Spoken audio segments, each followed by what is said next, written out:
1 Chronicles 19. In the course of time, Nahash king of the Ammonites died, and his son succeeded him as king.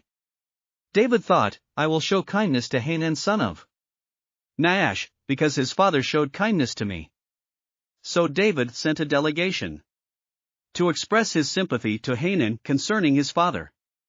When David's envoys came to Hanun in the land of the Ammonites to express sympathy to him, the Ammonite commanders said to Hanun, Do you think David is honoring your father by sending envoys to you to express sympathy?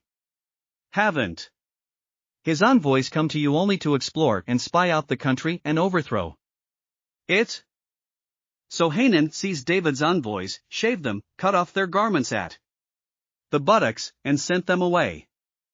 When someone came and told David about the men, he sent messengers to meet them, for they were greatly humiliated.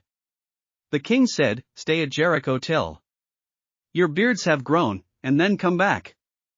When the Ammonites realized that they had become obnoxious to David, Hanun and the Ammonites sent 1,000 talents of silver to hire chariots and charioteers from Aram Naharaim, Aram Makkah, and Zobah.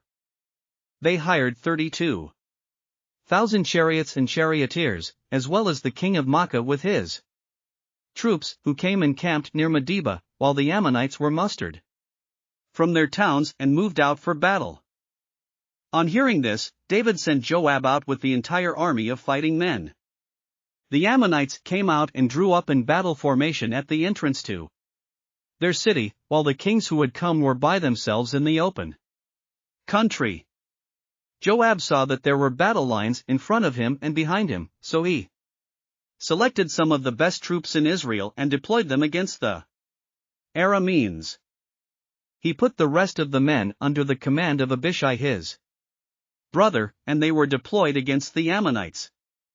Joab said, If the Arameans are too strong for me, then you are to rescue me, but if the Ammonites are too strong for you, then I will rescue you. Be strong, and let us fight bravely for our people and the cities of our God. The Lord will do what is good in his sight. Then Joab and the troops with him advanced to fight the Arameans, and they fled before him.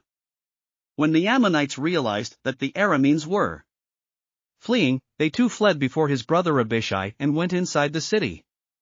So Joab went back to Jerusalem. After the Arameans saw that they had been routed by Israel, they sent messengers and had Arameans brought from beyond the Euphrates River, with Shophak the commander of Hadadezer's army leading them. When David was told of this, he gathered all Israel and crossed the Jordan. He advanced against them and formed his battle lines opposite them. David formed his lines to meet the Arameans in battle, and they fought against him. But they fled before Israel, and David killed 7,000 of their charioteers and 40,000 of their foot soldiers. He also killed Shophak, the commander of their army. When the vassals of Hadadezer saw that they had been routed by Israel, they made peace with David and became subject to him. So the Arameans were not willing to help the Ammonites anymore. Thanks for listening to another chapter of the Bible. At My Faith Fuel, we believe a good coffee fuels your faith and energizes your day. Please visit myfaithfuel.com to explore our delicious coffee blends. Part of each purchase goes to training worshipers around the world. Thanks for listening.